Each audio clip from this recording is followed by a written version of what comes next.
Hey, it's Andrew here, and I am bringing you another Keyforge deck review. This one is called Veralyon, Spawn of Zamaty, or Zamaty, or something like that. And this one is Shadows, Untamed, and Logos. And just to let you know where I got this deck and how it did, I opened this today at a sealed Archon solo, or not sealed Archon, but just sealed solo event that I went to. And opened it up. There were 21 people participating in the event, which was super fun. We did 4 rounds of Swiss and then a top cut of 4. And this deck went 4-0 in the Swiss rounds. It was the only undefeated deck in Swiss. There were, I think, 5 or 6 people who were 3-1, something like that. You do the math. And so the top cut was based on strength of schedule. I ended up paired, funnily enough, with the person I had just beat in round 4. And that game, a lot of the games were pretty swingy. The first 2 were pretty decisive in my favor. The third one was very close, but I managed to pull it off. The fourth one, the fourth game, I forged 3 keys before my opponent forged a single key. And then in the first round of that final 4, I'll just say she managed to swing back and beat me. And it was close. We were clawing Amber back and forth from each other at the end. But really, props to her. I think I would have been so discouraged after the way that first game went that maybe I would have I don't know, just not tried as hard. But she managed to make everything work. Had some pretty clutch plays that definitely things would have gone my way if she hadn't made the right choices in certain points. And had kind of I ended up pretty frustrated at the end because I missed something that made me think that the game had gone because I had missed a reap. And that felt pretty bad. It was definitely my fault, but it felt pretty bad. And so I was upset about that, and then actually I realized that she had used Lash of Broken Dreams anyway, so it was really silly of me to be upset. She just flat out won, had the right plays, and even I was on 5, even if I'd been on 6 Amber, I still wouldn't have been able to forge, and she managed to get up to enough to forge that 3rd key before I could, so props to her. And yeah, but this is still a very good deck. I'm excited about it, and I want to share it with you. So this is Veralyon, Spawn of Zamaty. It's Shadows, Untamed, and Logos. And let's get into it. So starting out in Logos, we have Effervescent Principle. This is always one that I'm not sure. Well, it just depends on the situation, right? If you get this when you're low on Amber and your opponent has a bunch, similar to Bait and Switch, it's good to play. It's not as good as Bait and Switch because you're not sealing and you gain a chain, so that's a bummer. But it can still be pretty good, and with all the other stuff going on in Logos, it can work out pretty nicely. So this is sometimes good, sometimes not awesome, and if so, that's okay. You just discard it. Next, we have actually 3 copies of Lab Work. And so Lab Work gains an Amber, and then you archive a card. And the thing that Lab Work really shines at, that Archive really shines at, is setting up future combos. And you'll see, you already saw Effervescent Principle. We talked about how that is not always good. Well, if you can Lab Work it, then maybe later it will be good. So already we have very good support for making a Lab Work work. And there are quite a few cards that you're going to see later in Shadows that are really, really good archive targets. So I'm very excited about having 3 Lab Works. That's just a lot of consistency. It's not, it's pretty normal to get one of these in my opening hand, and it's even if you're first, it's a decent opening play to just Lab Work a card, especially if it's one of those ones that is going to be better later in the game. So those Lab Works very strong. Then we have Library Access, which you play, and then for the remainder of the turn, each time you play another card, you draw a card. Can be strong, and definitely strong if you can set yourself up to have multiple other Logos cards in play. And I felt like the way this deck plays, it was very typical for me to have 3 other Logos cards in hand to at the start of a turn so that I could library access. There was one game where I managed to library access and then just kept drawing into Logos cards, and it felt pretty insane. I think I played maybe 6 or 7 Logos cards in total that turn, and was just really nicely set up going forward. Next we have 3 copies of Twin Bolt Emission, and Twin Bolt Emission gains you an amber, and then you deal 2 damage to a creature and 2 damage to a different creature. That's strong. That's decent board control. If you get just one of these, it's not so great, but if you can fire off 2 of these in the same turn, you're going to be able to take out quite a lot of things. It ignores elusive, it ignores taunt, so there's good stuff there. Not so great against big armor, and the deck that I eventually lost to did have a lot of, if I remember right, I think it had a lot of Sanctum and quite a lot of Brobnar creatures. So all those big creatures that this wasn't as effective in dealing with. It wasn't Sanctum. It was Brobnar, and then they had a little bit of Dis as well. But just big stuff. Yeah, that wasn't as easy to burn with this. Then we have Spectral Tunneler, which is an artifact that gains an amber when you play it, and you exhaust it to choose a creature for the remainder of the turn. That creature is considered a flank creature and gains Reap, draw a card. Flank creature doesn't matter for much. The Reap, draw a card ability can be pretty cool. This basically just turns this into a library babble that has an amber printed on it. So yeah, it's okay. Now you'll notice we got pretty deep without getting into creatures yet, and that's the thing that maybe takes away from the Spectral Tunneler a little bit. So we just don't have a lot of creatures, but here they are. We have a Bat Drone, 2 power, Skirmish, Fight, Steal 1. That's pretty okay. A Research Smoko, which when destroyed archives the top card of your deck. And then a Titan Mechanic, which is 6 power. That's pretty big.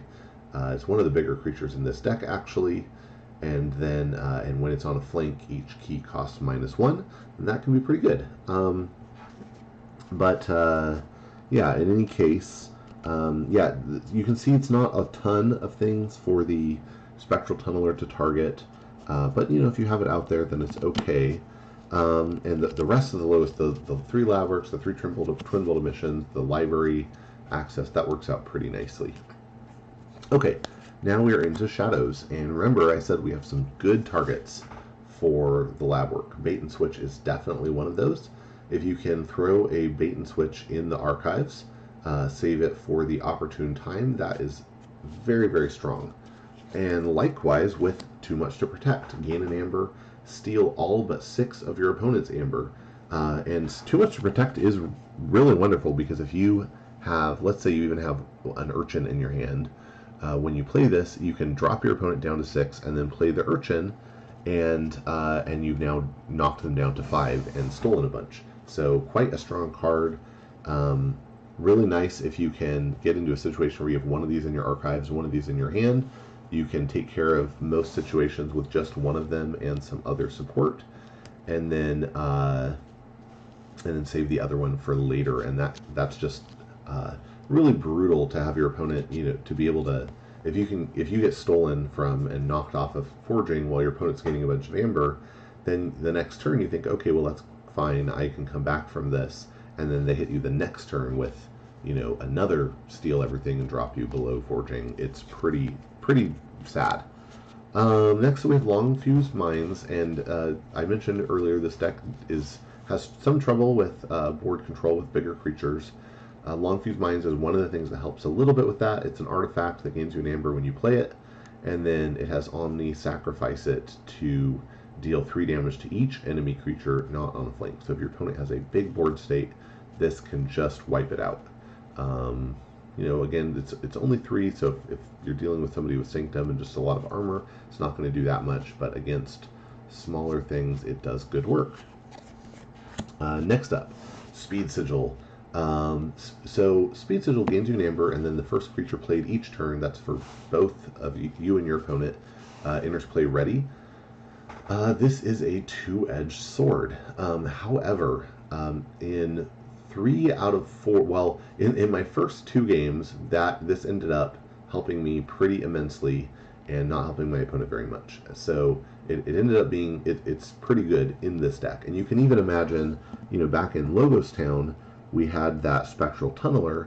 Well, oh no, what are we going to use it on? Well, if you have a Research Smoko and Speed Sigil's out, then you can drop the Research Smoko, use the Spectral Tunneler on it, and get a draw out of it. So it works out pretty decently with that stuff. It also works out really well with the Shadows creatures that you're going to see, as well as with the Untamed creatures that are pretty good if with this ability. So this worked out pretty well. In my third game, I ended up in a rough situation where I was really struggling to get the right cards in my hand, and almost lost because of that. And the Speed Sigil actually ended up helping my opponent quite a bit. That was frustrating.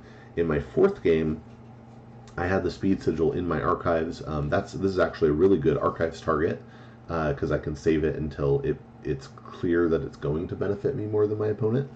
So I had this in my archives, but then she had one as well and played it, and so at that point I just pulled it out with the other stuff from my archives that I wanted anyway and put it on the table for that amber. So anyway, can be pretty good, just depends on your situation. You really need a deck that can capitalize on it for it to make sense. We have a Bad Penny, which is 1 power, and when she's destroyed, she returns to your hand. That's okay.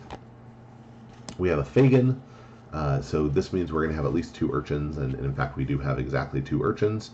So Fagin is 3 power and elusive, and when he reaps, you return an Urchin from play or your discard pile to your hand. And that can be pretty crazy. If you have, let's say, an Urchin and a Fagin in your hand and another Urchin in your discard pile, and the Speed Sigil's out, you play the Fagin, he comes out ready, you reap with him, gain an amber, get the Urchin back from your discard pile, and you can play it then to get that steal. So really nice. Once in a while you can use, you might use a ready Urchin to fight an enemy something or other and ping it for 1 damage. It goes in the discard pile, and then you return it with this. Pretty strong setup with that Speed Sigil. Also really good with the Speed Sigil is Moon Cursor. Comes out ready, if you have the Speed Sigil out, and it has 1 power, skirmish, poison, and fight, steal 1. So your opponent has a really big creature. They have like an Overlord Grekking or something. Well, you drop this on the board, swing at it, you kill it. This is fine, and you steal 1. Pretty bonkers. Dodger, also pretty good with Speed Sigil. Of course, he is going to take damage, but when he fights, he steals 1 as long as he survives. That's pretty good. And Shadow Self. This is so 9 power, and it deals no damage, but it soaks up damage from its neighbors. And this is really nice to stick next to your Fagin, stick next to a Moon Cursor, even a Dodger, just to keep those things on the board longer, make them difficult for the opponent to deal with. Obviously, things like Gateway to Dis or Hand of Dis get around this. That's what happened in my third game. My opponent ran I think it was a Gateway to Dis. It might have been a Coward's End, but I think it was Gateway to Dis. And that put me in a pretty bad situation that was very difficult to recover from. Next we have 2 copies of Urchin. Wouldn't mind more with the Fagin, although 2 is pretty good. I usually end up seeing it. So if I get a Fagin early and no Urchins, then I might go ahead and use one of the Labworks on the Fagin even. That's not a bad play, just to keep around for later. But usually, once you have the Fagin out and at least 1 Urchin available, you're fine. You can only manage 1 per turn anyway. And then last card in Shadows, we have Dusk Runner, which gives a creature, is an upgrade that gives the creatures attached to Reap Steal 1. And this is also fantastic with the Speed Sigil, because this means you can drop a creature on the board, it comes out ready, you put the Dusk Runner on it and can use this ability that turn. There's also a couple of cards in this deck. You'll see a couple more in Untamed, but at least the Fagin is pretty good for, he already has a good reap ability, so especially if my opponent doesn't have Dis and I have the Fagin next to Shadow Self, I might go ahead and throw this on the Fagin, because that way I'm just getting extra value out of that reap that I really want to do anyway. Alright, now we are into Untamed, and the first card we have is a rare. It's Curiosity. Gain an amber, destroy each scientist creature. And you'll notice I do have Logos, so we're in danger of killing our own scientists here, but Bat Drone is not a scientist, Research Smoko is not a scientist, only Titan Mechanic is a scientist. So the only scientist in this deck is Titan Mechanic. You could kill your own Titan Mechanic with Curiosity, but otherwise you're going to be hitting your opponent's cards. You get an Amber, it's pretty fine, and if your opponent has a lot of scientists, their Mars or Logos, then it can be pretty good. Full Moon is a bit of a bummer in this deck. There's a few creatures, but not enough that I felt like I was getting great value out of this. Getting 2 Amber is not bad. Getting 1 is a little disappointing. Grasping Vines. This is important if you're dealing with decks that have really high value artifacts. And actually, in that last game, I really wished I'd been able to get a card on the table that would have let me get Grasping Vines back from my discard pile. Because if so, I would have been able to push that Lash of Broken Dreams as well as a Dominator Bauble back into their hand, and it just didn't come out. It didn't happen. So, oh well, that's how the cards work. But this is very powerful if you're up against one of those, library access dependency decks. This is a good way to keep it at bay. I was actually playing against one of those online earlier today, and was thoroughly beating it, and had gotten to where I was about to forge my 3rd key, and they happened to get to a situation where they were able to library access through till their discard pile turned over, and drew into the library access again. So got very lucky. Even though their dependency combo didn't work out, they were able to draw through into the library access, which is pretty crazy. But that is not going to happen very often. So, if you're worried about that dependency version, then this is a great way to counter it. Also good for cards like I said, like Lash or Screech Bomb. Next, we have Lost in the Woods. Decent board control here. Gain an Amber, choose 2 friendly creatures and 2 enemy creatures, shuffle the creatures into their owner's deck. I got to use this on a couple of Urchins of my own once. That felt really good, because I didn't mind losing those off the board and having them come back later. And it's a good way to get rid of an opponent's big creatures. Some measure of board control. Another soft board control here, temporary board control, is Nocturnal Maneuver, which gains an Amber, and you exhaust up to 3 creatures. That means if your opponent has 2, you don't have to exhaust one of yours, because it's just up 2. So you can do 2. That's up to 3, right? You can choose what number. You can even do 0 if you just want the Amber. Save the Pack is one I usually hope I'm going to be able to discard. I did end up in this situation in that last game that I lost. Things were not going my way. My opponent had a lot of individual captures onto big creatures that all had a little bit of damage, and Save the Pack managed to give me a board wipe that did not save the game, but was definitely helpful in starting to try to recover. But usually this is a discard if it's not really compelling. Next up we have World Tree, which is an artifact. This is a cool one. I hadn't, I've reviewed all the cards, I've gone through all of them, but I just hadn't really noticed this yet, or it didn't stick out to me before. It's a rare artifact, but when you exhaust it, you return a creature from your discard pile to the top of your deck. And that means, if you're in an Untamed turn, then, obviously you're using this, right? So you use this, the card goes back on top of your deck, and probably you played a card from your hand, so you're guaranteed to draw that going into your next turn. So you can kind of decide what you want from your discard pile for the next turn. And there's a lot of good targets for that here. You'll see the Untamed creatures that are pretty good targets, but the Moon Cursor and Fagin and maybe even Shadow Self are also pretty good targets for this.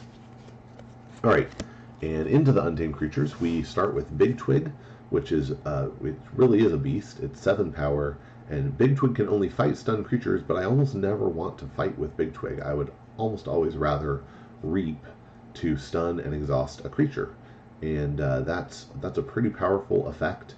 That means that the creature you target with that effect is going to be out of commission for at least 2 turns, barring some sort of intervention, right? Because on their next turn they're exhausted, so they won't be able to unstun. So then on the turn after that, 2 turns out, they're still stunned, and they could then choose that house and unstun the creature, but you're really taking down a commission for a good long while. And I've gotten situations with this where I just keep doing it, and by the time 4 turns later, they have like 4 stunned creatures on the board. Those creatures are not destroyed, but they're not doing much. So that can be pretty nice especially for dealing with cards that really want to use their that really want to exhaust and use their abilities. Keeping them stunned is a really nice way to just keep them at bay. We have Snufflegator, which again, both these work pretty well with the Speed Sigil. The Big Twig is going to come out and be able to fire right away. The Snufflegator could come out and fight right away, and he does 4 damage and has Skirmish. That's not bad. We have Niffleape, which I'm not super excited about, but is pretty decent, and occasionally that ignoring Taunt and Elusive can come in pretty handy. Niffleape's just 3 power, but he ignores Taunt and Elusive. We have Witch of the Eye, which is 3 power, and when she reaps, you return a card from your discard pile to your hand. This is the, where I would think I would, if I could draw into this, I would be able to deal pretty well with like a Nepenthe Seed combo, because I can just keep using Witch of the Eye to return Grasping Vines and push the Nepenthe Seed back into the opponent's hand. And if you have, like a Big Twig on the board too, you're getting enough board control that you probably are able to just lock your opponent down. If creatures are your problem, you can always, be reaping with the Big Twig to stun and exhaust 1 creature, reap with the Witch of the Eye, return Nocturnal Maneuvers to your hand, and exhaust 3 more of their creatures, and that's a good way to deal with creatures on the board. And then lastly, in Untamed, we have Way of the Bear, which is gains you an Amber. It's an upgrade that gives the creatures attached to Assault 2, which means before the creature attacks, you deal 2 damage to the attacked enemy.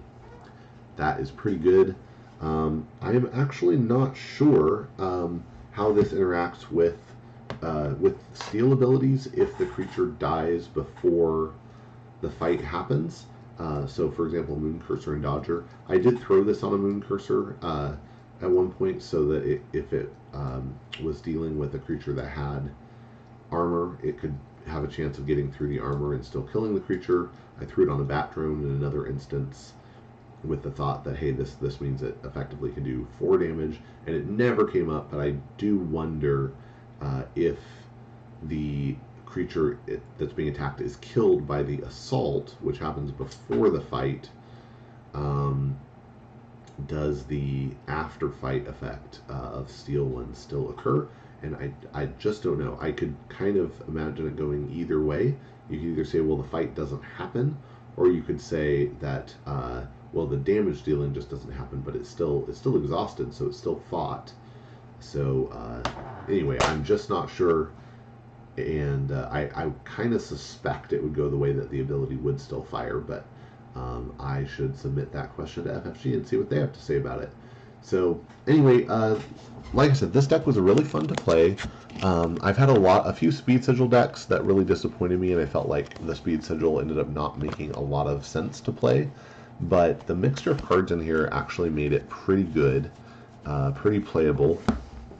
Again, it struggled a bit with board control, but there's just a tremendous amount of steel, and those lab works paved the way for great, amazing combo turns. And it was just not uncommon for me to have turns where I'm playing 5 or 6 cards in the same house, getting a lot done in a single turn, and big swings that made my opponent sad. It just didn't manage to happen at the end. So again, to the lady who turned it around in our second match and kicked my butt, kudos, very, very well played. And I went ahead and bailed before I got to see how the finals of that tournament went, but I hope she managed to pull it off, because she really did play very well. Yeah, and it was great. It was really fun seeing so many people. 21. I've been at a 20-person event before. This is the first time I've seen 21 at one of these, and it's nice to see that number go up. So hopefully there will be more of that going forward. And if you enjoyed this video, then feel free to go ahead and like it. If you want to see more like this, I've done a lot of these, and I also have a bunch of other content about how to read decks. The sealed format was fun because we didn't get to look at each other's decks before the games, but I've done a video on how to read a deck list, how to prepare for an event. I had a couple people mention, oh wow, we're getting toward the end here, and I kind of want it to be done so I can grab dinner. And I just finished eating a protein bar, and said, well, there's good videos out there that explain how to prepare for an event. Pack some food next time. If I had a little extra, I would share it. But anyway, it was a lot of fun. You feel free to click around more videos, subscribe if you want to see more stuff like this, and until next time, keep on forging.